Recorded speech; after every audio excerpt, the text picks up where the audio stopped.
Bangladesh consulate general দুবাইয়ের উদ্যোগে হয়ে গেল ঈদ পুনর্মিলনী। কনসাল জেনারেল BM জামাল হোসেনের বাসভবনে ছিল আয়োজন। স্বজনদের রেখে প্রবাসের ঈদে একটুখানি আনন্দ ছড়িয়ে দিতে পেরে খুশি আয়োজকরা।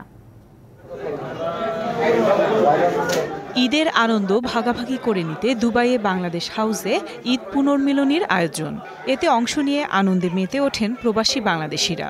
সবাইকে নিয়ে আমরা এই খুশিটা উপভোগ করি, একে অপরের সাথে আপনার মিলিত হই। আমাদের আত্মীয় পরিজন ছাড়া আমরা যারা বাইরে একাকী ঈদ করি তাদের জন্য আসলে এই পুনর্মিলনীটা একটা প্রাণের আবেগ, একটা আনন্দ, একটা অনুভূতি। কনসাল সাহেব আমাদেরকে এই সুযোগটা করে দিয়েছেন বলে অসংখ্য ধন্যবাদ জানাচ্ছি। প্রবাসে এমন আয়োজনের প্রশংসা করেন দুবাই ওয়ার্ল্ড CIP অ্যাসোসিয়েশনের সভাপতি।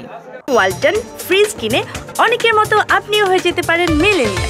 সেরা পণ্যের সেরা অফার। আমরা প্রবাসে যারা বসবাস করি আমরা মনে করি যে আমরা সবাই একই ফ্যামিলি।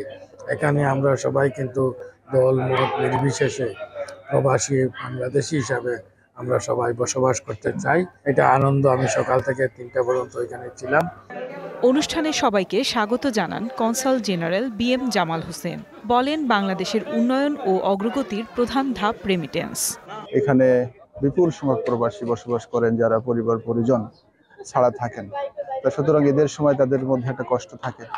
আমরা অল্পক্ষণের জন্য হলেও সেই সব কিছু ভুলে সবাই মিলে একসাথে এক কাতারে সামিল হয়ে আমরা ঈদের আনন্দ ভাগাভাগি করে নিই।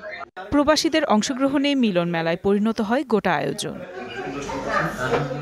DBC news desk.